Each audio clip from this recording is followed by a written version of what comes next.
Before we dive into today's story, if this is your first time watching one of our videos, we'd love for you to hit that subscribe button. Your support means the world to us and helps us bring you even more powerful stories. Stick with us till the very end. And if this story moves you, share your thoughts in the comments and send it to a friend who needs to hear it. Now let's begin. Dr. Celine Harper stood in front of her camera, steadying her breath the way she had practiced for years during difficult board presentations. But today the trembling ran deeper. Today was personal. She clicked record and began speaking, her voice calm but edged with years of buried history. "My name is Celine Harper," she said. "I'm 38 years old, and this is the story of how my parents laughed in my face when I said I wanted to buy into their medical practice." She paused, letting the sting of that memory settle before continuing.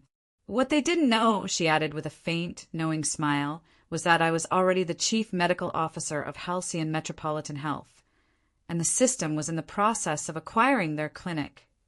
She leaned forward, speaking to the camera as though to a friend. "Life is funny that way. Circles don't just close. They spin right back around to show you who you've become." She invited viewers to share where they were watching from, to like, subscribe, and stay for the full story of how she turned rejection into triumph.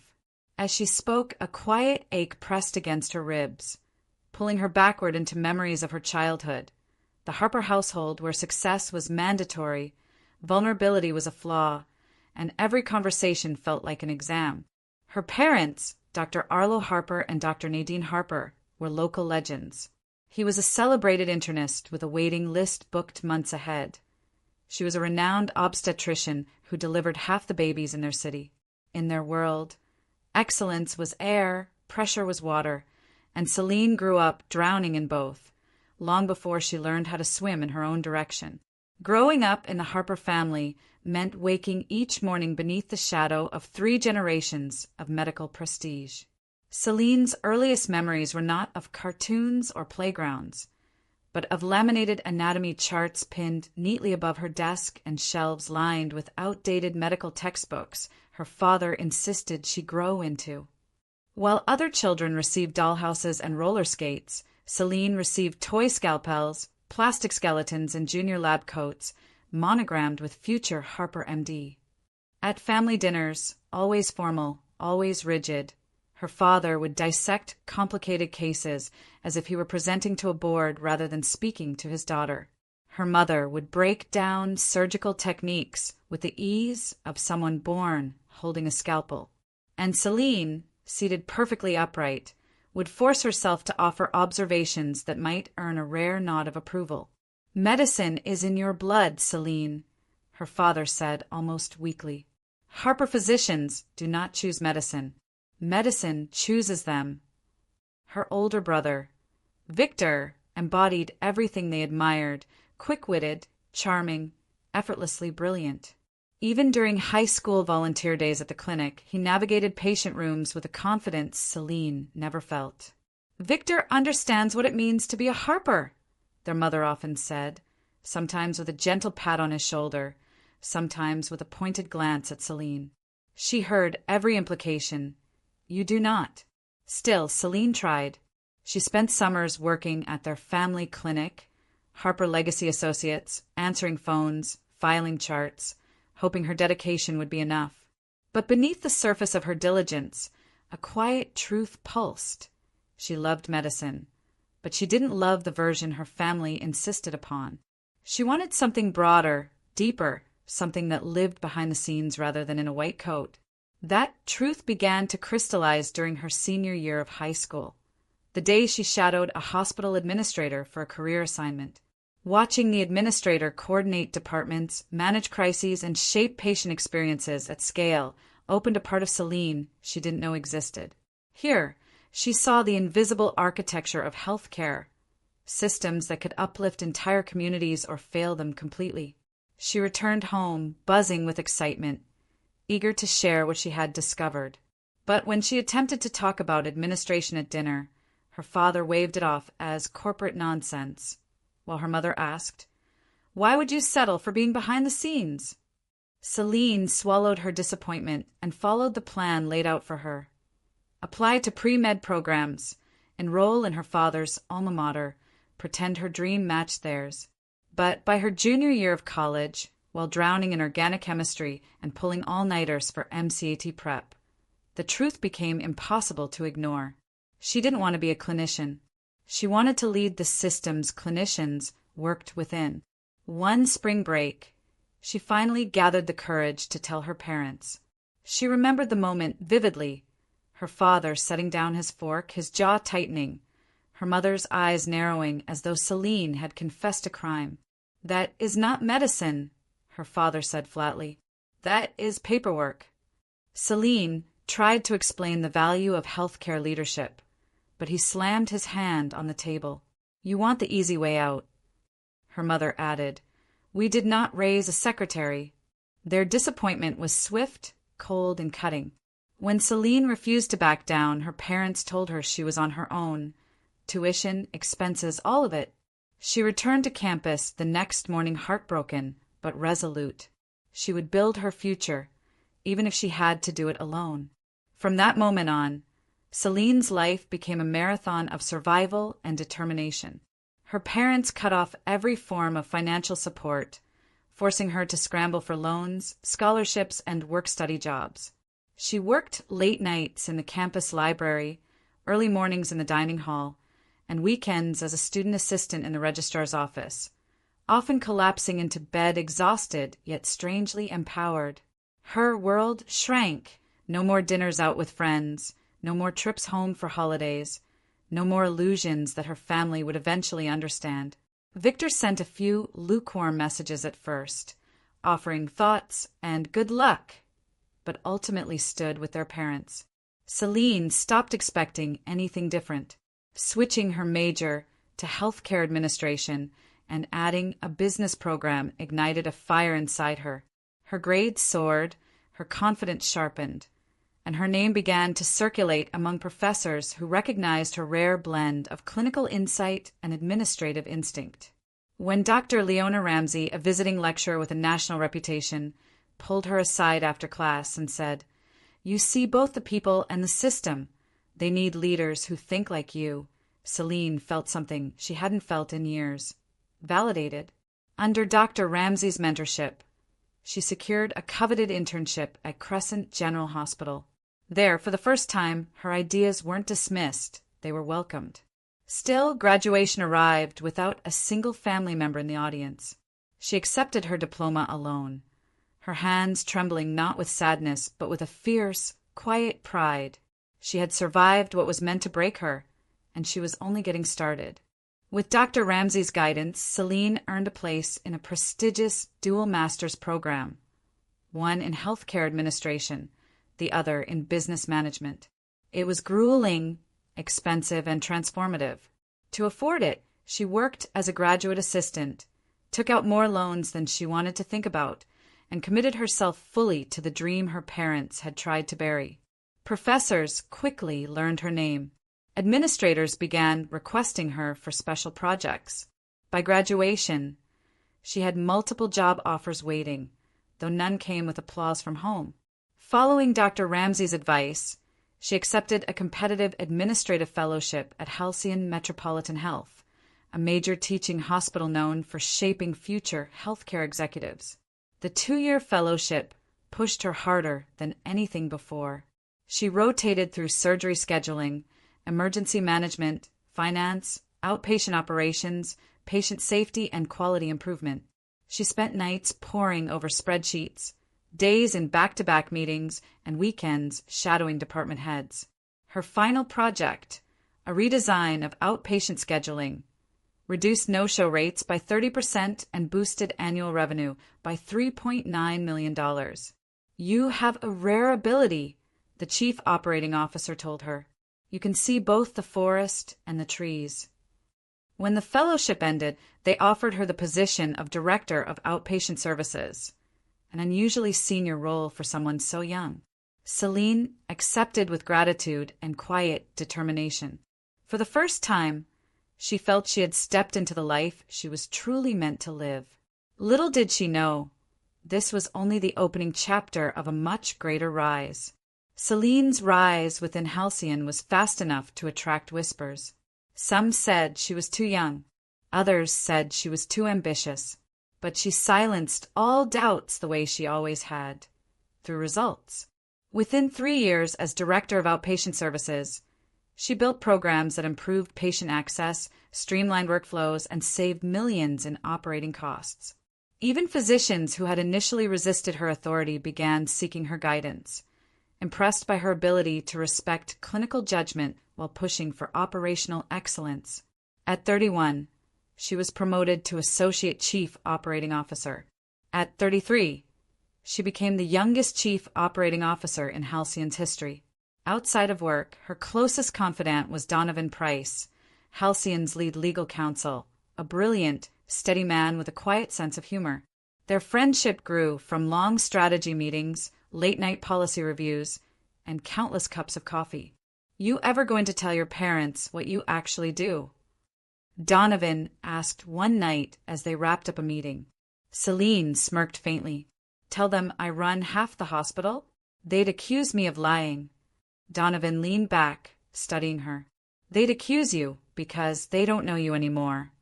She shrugged. "They never tried." When Halcyon's CEO announced his retirement, Donovan was the first to push her to apply. "You're ready," he said. "You know that, right?" Celine wasn't sure she did. The interview process was brutal, long, intense panels questioning her age, her readiness, her ability to lead thousands. But her results, her vision, and her calm under pressure spoke for her. When the board called to offer her the job, Chief Executive Officer and Chief Medical Officer, she sat silently for a moment, overwhelmed. Donovan grinned. "So," he said lightly, "you going to tell your family now?" Celine exhaled. "Not yet. I want this win to belong to me first." Celine's first year as CEO tested everything she had built inside herself. A flawed electronic record rollout nearly derailed operations. A staffing shortage forced her to get creative with recruitment. The hospital's $650 million operating budget demanded precise decision-making. But she led with both rigor and compassion, two qualities rarely paired in executive suites. She created staff wellness programs, established partnerships with local schools, expanded community clinics, and earned Halcyon national recognition for excellence. It was during a strategic planning retreat in her second year as CEO that her personal world unexpectedly collided with her professional one. Her chief strategy officer, a sharp and fearless thinker named Mariah Benton, presented a list of struggling independent clinics that Halcyon might acquire. Celine scanned the list casually at first, until one name turned her bones to ice. Harper Wellness Group, her parents' practice, the clinic she had once been told she was unworthy of joining. "What's their status?" Celine asked, steadying her voice. Mariah clicked to the next slide. "Strong legacy, weak operations. They're drowning in outdated billing systems, staff turnover, and administrative refusal to modernize." Celine swallowed hard. "Are they seeking acquisition?" "They've sent over preliminary interest," Mariah replied. The irony hit Celine so hard she needed a moment alone. She walked quietly out of the conference room and into her office, closing the door and leaning against it as memories washed over her. The rejection, the dismissal, the laughter. Donovan soon joined her, leaning against the wall near her desk. "You okay?" he asked gently. Celine nodded. "I'll sign the due diligence request. I'm not recusing myself." Donovan studied her carefully. "This isn't revenge." "No," she whispered. "This is a full circle the universe drew for me. I'm just stepping into it." The due diligence confirmed everything Mariah predicted and more. Outdated workflows, declining satisfaction, high overhead, and a resistance to technological change that had driven younger doctors away. Celine approved the acquisition recommendation with efficiency and objectivity, but not without feeling the weight of what was coming next. Weeks later, She insisted on personally attending the integration meeting with Harper Wellness leadership. Donovan raised an eyebrow. You sure you want to be in the room for that moment? Celine adjusted her blazer, her expression calm. I need to see it through. When her parents and brother entered the executive conference room, they didn't notice her at first. Celine stepped in a moment later, closing the door softly. Good morning, she said. 5 heads snapped up. Her mother gasped, hand flying to her mouth. Her father's face hardened in disbelief. Her brother, Victor, froze mid-breath. Celine, her mother whispered. She moved to the head of the table. I am Dr. Celine Harper, she said evenly, Chief Executive Officer and Chief Medical Officer of Halcyon Metropolitan Health. I'll be leading today's acquisition discussion. The room fell painfully silent. Her father stood abruptly, nearly knocking over his chair. Is this some kind of joke? No, Celine replied calmly. This is the leadership transition process. Tension spiraled through the room, each word tightening it further. For 2 hours, she walked them through operational failings, future projections, and modernization needs. Her father objected at every turn until finally he snapped. Perhaps instead of selling completely, you could buy into the practice. A 20% stake to start. Celine stared at him, the audacity almost breathtaking. And the buy-in cost, she asked. He named an inflated number meant to belittle her. She didn't flinch. Instead, she slowly turned her laptop toward him, revealing a signed preliminary acquisition agreement. Halcyon already owns Harper Wellness Group, she said softly. This meeting is about transition, not negotiation. Her father's face drained of color. You engineered this, he accused, voice shaking with fury. Celine's expression remained calm. No, the clinic reached out seeking acquisition. I handled the process ethically, with full board oversight. This is revenge, he spat. If it were revenge, Celine replied, I would have let the clinic collapse. Instead, I'm offering resources to save it. Her father stormed out, her mother rushing behind him. Victor stayed, staring at her with something like awe. You built all this, he whispered, gesturing around the room. Celine nodded. Brick by brick. Are you doing this to hurt them? He asked. The question made her pause. No, she said quietly. I don't need to hurt them. I've already healed without them. The next morning, her assistant informed her that her parents were waiting downstairs. Celine chose a neutral conference room for the meeting. No power dynamics, just clarity. When her parents entered, her father looked years older. We want to discuss terms, he said stiffly. Celine nodded. The acquisition will proceed. But the question is whether you both want to remain part of the clinic during the transition. Her father hesitated. Will you punish us for the past? Celine folded her hands. This is business. I won't protect outdated practices, but I won't retaliate either. Her mother's voice trembled. You've changed. I've become effective, Celine said softly. I built a system that helps thousands, and I did it without the support I should have had. Her mother blinked back tears. We may have been wrong. The closest thing to an apology they had ever offered. They spent hours crafting a transition plan. 2 years until her parents retired. Victor would begin administrative training. Junior physicians would receive modern support. As they left, her mother asked, Will you join us for dinner? As family. Celine's chest tightened. Not yet, she said honestly, but maybe someday. Over the next year, Harper Wellness transformed into a clinic worthy of its legacy. Updated systems, remodeled rooms, streamlined workflows, new staff training, and community outreach initiatives breathed new life into the place Celine once felt exiled from. Her father slowly adapted, even admitting, quietly, to appreciating the improvements. Her mother became involved in community programs for expecting mothers, rediscovering joy in service rather than prestige. Victor grew into his new administrative role and often turned to Celine for guidance, building a sibling relationship they had never truly shared. At the grand reopening, Celine stood near the back as her father delivered a speech. "I once believed the Harper way was the only way," he said into the microphone.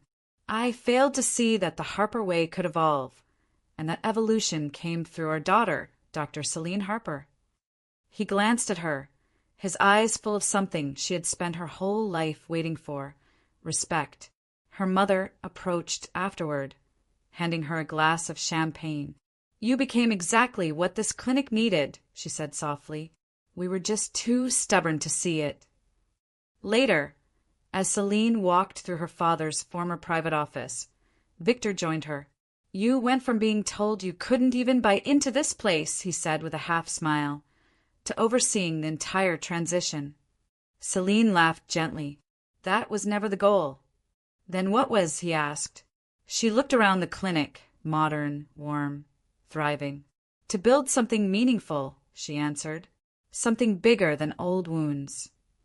Months later, a young intern approached her after a leadership seminar. "Dr. Harper, my grandmother was your father's patient. He told me to learn from you. He said you were the best leader he'd ever known."